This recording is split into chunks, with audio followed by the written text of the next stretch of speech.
Hello guys. आज हम आपको डिस्कस करने वाले हैं लिंक रिएक्शन के बारे में। तो लिंक रिएक्शन ये लेक्चर देखने से पहले अगर आपने देखा है तो हमारा पहला लेक्चर देख सकते हैं जिसमें ग्लाइकोलाइसिस को पहले पढ़ाया है, ग्लाइकोलाइसिस के बारे में बताया है। और ग्लाइकोलाइसिस के बाद ग्लूकोज के ब्रेकडाउन में लिंक रिएक्शन चलती है। तो आपने अगर नहीं देखा है तो आप पहले वो लेक्चर देख लीजिए, उसके बाद इसको कंटिन्यू कीजिए। और आपको यहीं से समझ आ जाता है तो यहीं से भी देख सकते हैं। देखिए पहले थोड़ा जनरल व्यू के बारे में पढ़ देख लेते हैं। जैसे जनरल व्यू में हम ये देखेंगे कि लिंक रिएक्शन स्टार्ट होने से पहले होता क्या है। सबसे पहले क्या होता है कि जैसे ही सेल के अंदर ग्लूकोज एंटर किया, तो ग्लूकोज सेल के अंदर एंटर होने के बाद प्रोसेस चलती है ग्लाइकोलाइसिस। प्रोसेस चलती है ग्लाइकोलाइसिस, ग्लूकोज का ब्रेकडाउन होता है ग्लाइकोलाइसिस में और बन जाता है पायरूविक एसिड। पायरूविक एसिड ये 6 कार्बन का मॉलिक्यूल होता है और 3 कार्बन के 2 पायरूविक एसिड ग्लाइकोलाइसिस प्रोसेस में बन जाते हैं। ये इस स्टेप को हमने फर्स्ट वीडियो में कंप्लीट किया है, तो आप वहां देख सकते हैं। उसके बाद ये जो 2 पायरूविक एसिड के मॉलिक्यूल हैं ये एंटर करते हैं माइटोकॉन्ड्रिया में। 2 पायरूविक एसिड के मॉलिक्यूल एंटर करते हैं माइटोकॉन्ड्रिया में जाते हैं। और माइटोकॉन्ड्रिया में जाने के बाद माइटोकॉन्ड्रिया में जाने के बाद अब इस पायरुविक एसिड का ब्रेकडाउन होता है। और पायरुविक एसिड का ब्रेकडाउन जो होता है वो 2 स्टेप में कंप्लीट होता है। इसके लिए 2 स्टेप्स चलती हैं। फर्स्ट स्टेप होती है link reaction. First step link reaction और उसके बाद चलती है क्रेब्स साइकिल। कौन सी साइकिल? Krebs cycle. तो पायरुविक एसिड माइटोकॉन्ड्रिया के मैट्रिक्स में एंटर करेगा और मैट्रिक्स में एंटर करने के बाद पहले चलेगी लिंक रिएक्शन और फिर चलेगी क्रेब्स साइकिल। तो हमने फर्स्ट लेक्चर में यहां से यहां तक की स्टेप मतलब ग्लाइकोलाइसिस की स्टेप कंप्लीट की थी। इसके बाद आगे का आज लेक्चर देखिए। आगे आगे जैसे लिंक रिएक्शन आगे जैसे बात करें तो लिंक रिएक्शन। अब लिंक रिएक्शन में क्या है कि एक ग्लूकोज से 2 पायरुविक एसिड बने साइटोसोल में और ये पायरुविक एसिड एंटर करते हैं माइटोकॉन्ड्रिया के मैट्रिक्स में। मान लो ये माइटोकॉन्ड्रिया का ये हाइपोथेटिकल बनाया है कि माइटोकॉन्ड्रिया ऐसा नहीं होता, हाइपोथेटिकल बनाया है, बस समझ लीजिए। तो देखिए माइटोकॉन्ड्रिया एक डबल मेम्ब्रेनस सेल ऑर्गेनेली होता है। इसमें आउटर माइटोकॉन्ड्रियल मेम्ब्रेन, बाहर वाली आउटर माइटोकॉन्ड्रियल मेम्ब्रेन होती है और अंदर वाली इनर माइटोकॉन्ड्रियल मेम्ब्रेन होती है। माइटोकॉन्ड्रिया के अंदर एक फ्लूइड भरा रहता है जिसे मैट्रिक्स कहते हैं। अब लिंक रिएक्शन जो होता है, लिंक रिएक्शन में ऑक्सीडेटिव डीकार्बोक्सिलेशन होता है। ऑक्सीडेटिव डीकार्बोक्सिलेशन का मतलब है कि ऑक्सीजन की प्रेजेंस में डी मींस निकलना, कार्बोक्सिलेशन मतलब कार्बन डाइऑक्साइड का। तो ऑक्सीजन की प्रेजेंस में कार्बन डाइऑक्साइड निकलती है, इसीलिए लिंक रिएक्शन को कहा जाता है ऑक्सीडेटिव डीकार्बोक्सिलेशन। इसे गेटवे पाथवे भी कहते हैं।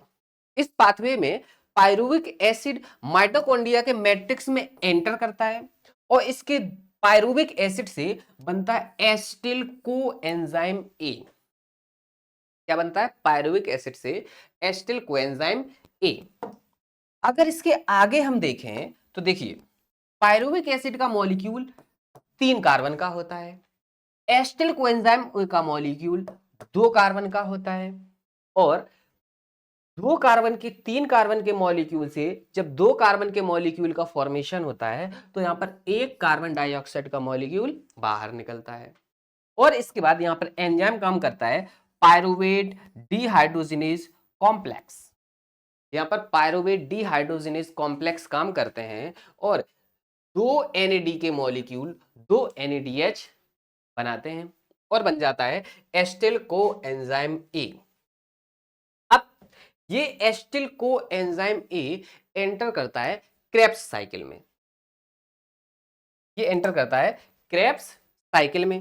क्रेब्स साइकिल को देखो, देखिए, क्रेब्स साइकिल को डिस्कवर किया था हैंस क्रेब ने। हैंस क्रेब ने इसको डिस्कवर किया और नाम रख दिया क्रेब्स साइकिल। इसकी भी एक अलग ही थ्योरी है कि क्रेब्स जो थे वो काम कर रहे थे यूरिया साइकिल पे।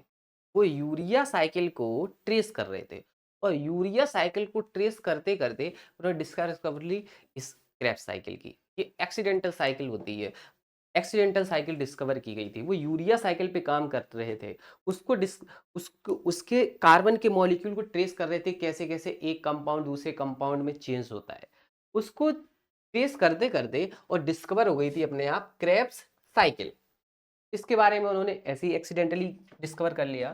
तो डिस्कवर्ड बाई हैंस क्रेब्स, इसको टीसीए साइकिल भी कहते हैं।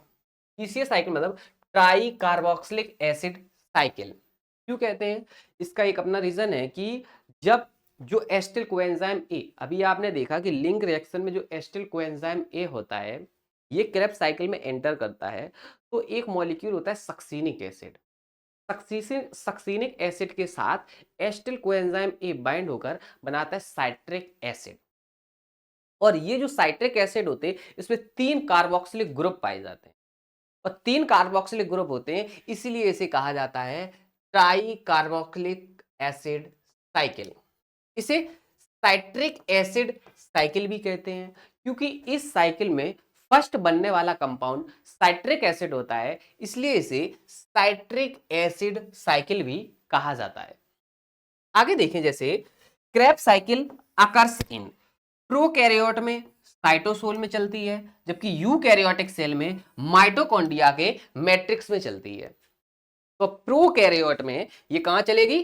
साइटोसोल में, जबकि यूकैरियोटिक सेल में माइटोकॉन्ड्रिया के मैट्रिक्स में चलती है। क्योंकि आप जानते हैं कि प्रोकैरियोटिक सेल में सेल ऑर्गेनेली माइटोकॉन्ड्रिया होता ही नहीं है, और जब नहीं होता है तो ये साइकिल साइटोसोल में चलती है। अब हम साइकिल को देखेंगे आगे। देखिए साइकिल्स, अगर इस साइकिल्स की बात करें तो ये है क्रेब्स साइकिल। कौन सी साइकिल? Krebs cycle. क्रेब्स ने डिस्कवर किया था, यूरिया साइकिल को डिस्कवर कर रहे थे और डिस्कवर ये साइकिल हो गई थी उनसे। तो देखिए, सबसे पहले क्या होता है कि सेल के अंदर ग्लूकोज या फैटी एसिड, ग्लूकोज का ब्रेकडाउन किया जाए या फैटी एसिड का ब्रेकडाउन किया जाए तो बनता है acetyl coenzyme A. Acetyl coenzyme A, और ये एस्टिल कोएंजाइम ए क्या होता है? एक 4 कार्बन के ऑक्जेलो एसीटेट के साथ बाइंड होकर चेंज हो जाता है साइट्रेट में। किसमें? साइट्रेट में, साइट्रिक एसिड में। और ये 4 कार्बन का ऑक्जेलो एसीटेट और 2 कार्बन का एस्टिल कोएंजाइम ए, ऐसे 6 कार्बन का, 4 और 2 6 कार्बन का साइट्रेट बनाता है। और इस साइट्रेट के अंदर 3 कार्बोक्सिलिक ग्रुप पाए जाते हैं, इसीलिए इस साइकिल को ट्राई कार्बोक्सिलिक एसिड साइकिल भी कहा जाता है।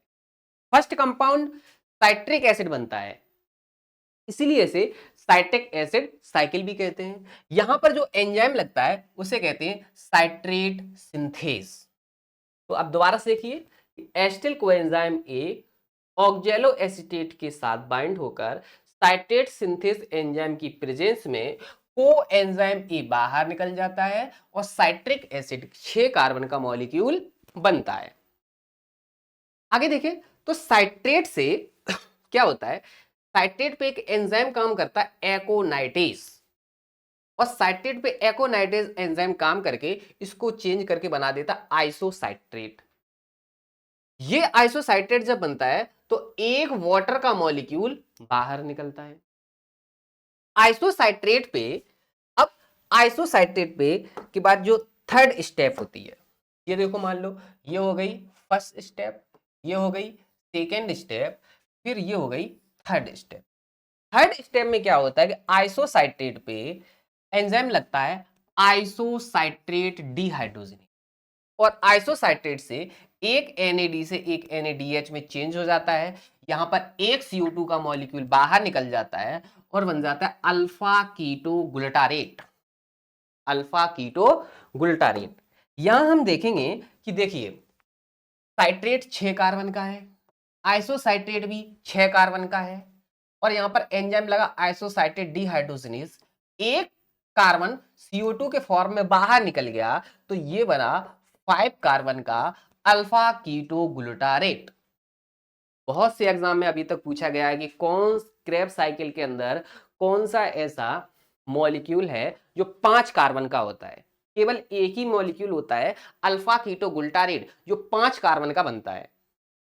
उसके बाद अल्फा कीटो गुल्टारेट पे यहां पे एंजाइम लगता है अल्फा कीटो गुल्टारेट डिहाइड्रोजिनेज, और यहां पे एक एनएडी एक एनएडीएच में चेंज होता है। यहां पर एक कोएंजाइम ए का मॉलिक्यूल लगता है और एक CO2 बाहर निकलती है, एक CO2 बाहर निकलती है, और अल्फा कीटो गुल्टारेट चेंज हो जाता है सक्सिनाइल कोएंजाइम ए में, और ये मॉलिक्यूल होता है 4 कार्बन का। कितने? 4 कार्बन का। तो देखिए पहले 6 कार्बन से 5 कार्बन में चेंज हुआ, 5 कार्बन से 4 कार्बन में चेंज हुआ, और ये है सक्सिनाइल कोएंजाइम ए। ओके, अब सक्सिनाइल कोएंजाइम ए पे एंजाइम काम करता है succinyl coenzyme A. Succinyl coenzyme A, अब सक्सिनाइल कोएंजाइम ए से कोएंजाइम ए बाहर निकल जाता है, और यहां पर एक जीडीपी से एक जीटीपी बनता है, और सक्सिनाइल कोएंजाइम ए चेंज हो जाता है सक्सिनेट में, और ये भी 4 कार्बन का मॉलिक्यूल होता है सक्सिनेट। अब सक्सिनेट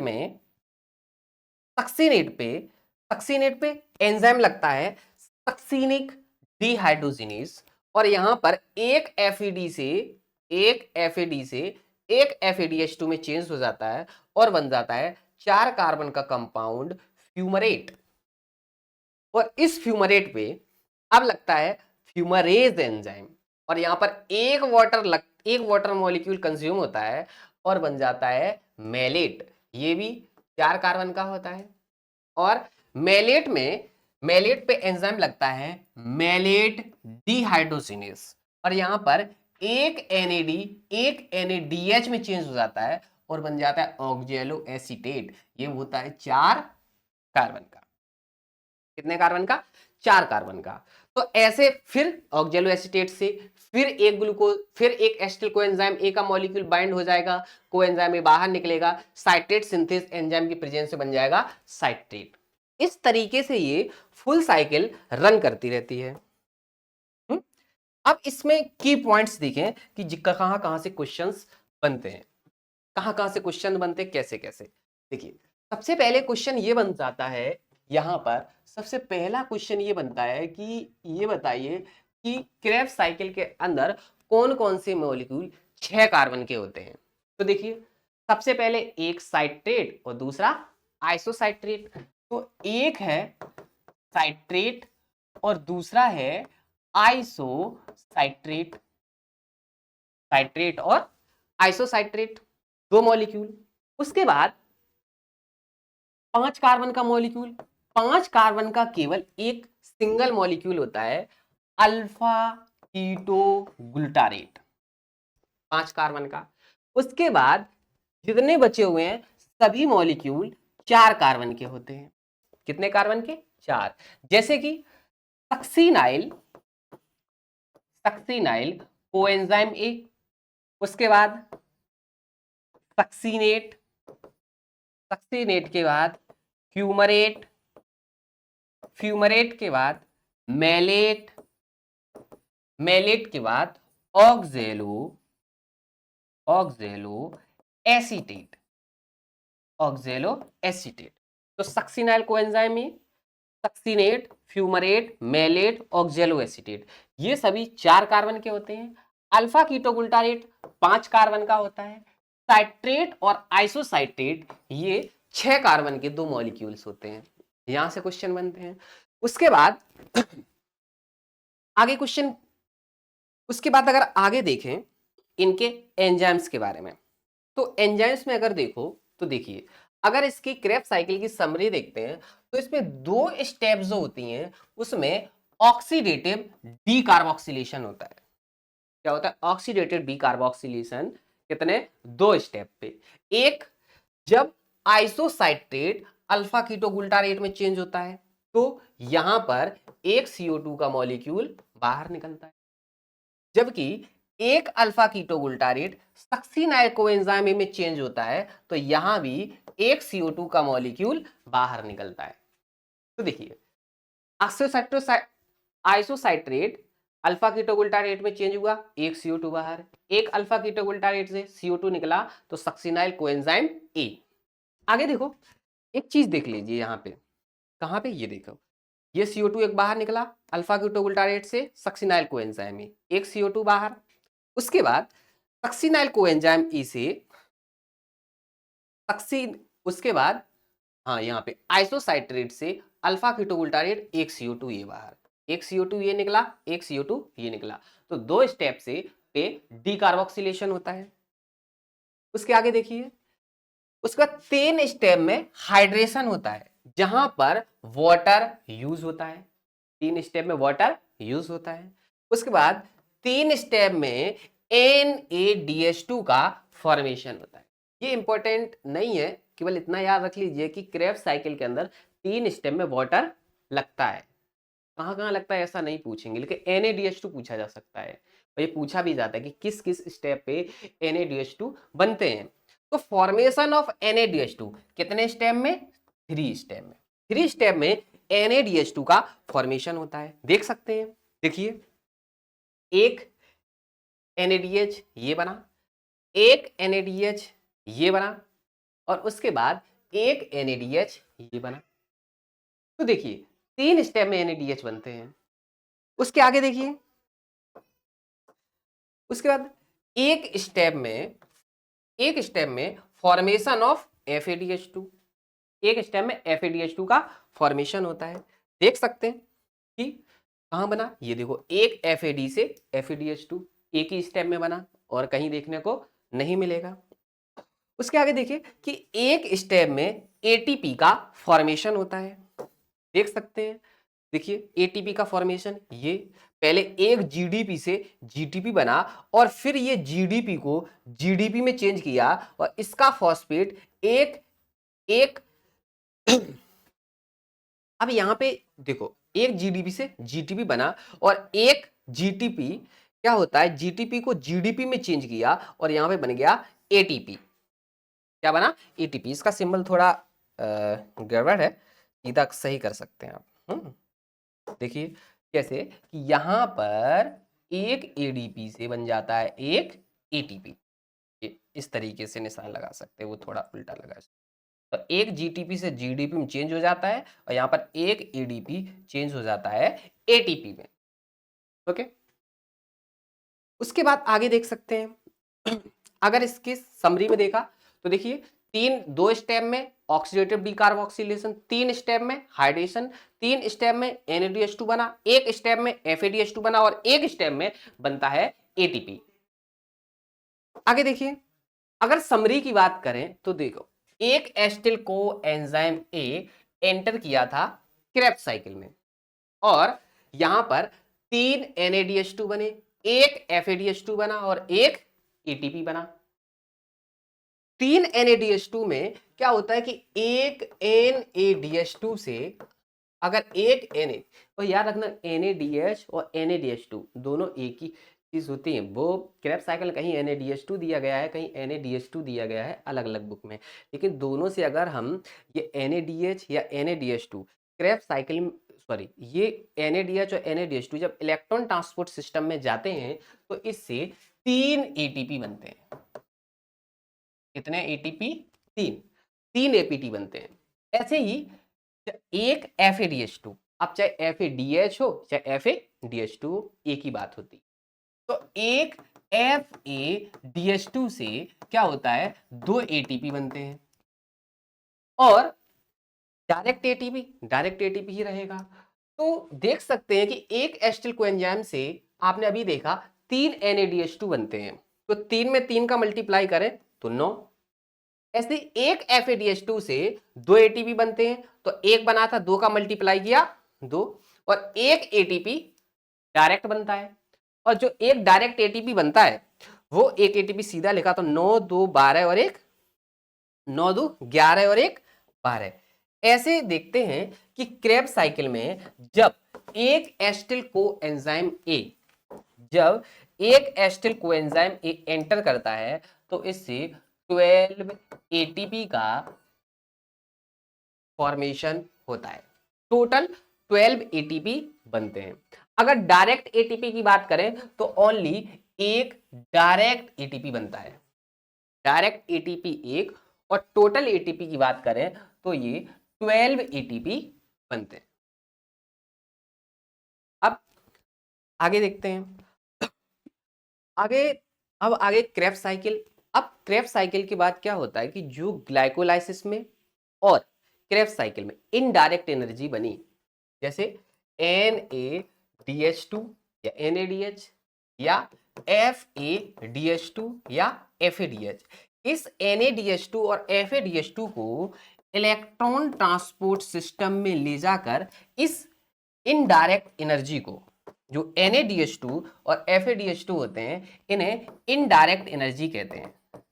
इन्हें इनडायरेक्ट एनर्जी कहते हैं। और NADH2 और FADH2 इलेक्ट्रॉन ट्रांसपोर्ट सिस्टम में जाकर ATP का फॉर्मेशन करते हैं। किसका फॉर्मेशन करेंगे? ATP का। और हम नेक्स्ट लेक्चर में आगे देखेंगे electron transport system. Electron transport system को हम नेक्स्ट लेक्चर में डिस्कस करेंगे। आप देख सकते हैं, अगर आपको इसका PDF चाहिए तो आप AND लाइफ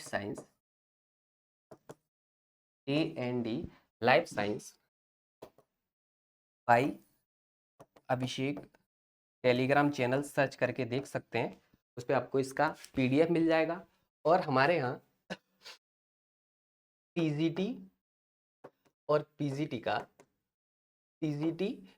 का बैच स्टार्ट है। आप ऑफलाइन आके ज्वाइन कर सकते हैं। तो TGT और PGT के लिए हमारे यहाँ बैच स्टार्ट है। आप आके यहाँ पे ऑफलाइन में ज्वाइन कर सकते हैं। और आपको कोई भी प्रॉब्लम रहती है तो इस चैनल पे आप टेलीग्राम के AND लाइफ साइंस बाय अभिषेक, इस चैनल पे आप क्वेश्चन डाल सकते हैं। आपको हर क्वेश्चन का आंसर दिया जाएगा। और आपको अगर ऑफलाइन कोचिंग ज्वाइन करनी है तो आप कांटेक्ट कीजिए, आप आ सकते हैं। बैच हमारे यहाँ स्टार्ट है। हम आपको नेक्स्ट लेक्चर में इलेक्ट्रॉन ट्रांसपोर्ट सिस्टम के बारे में डिस्कस करेंगे next video. Okay, thank you.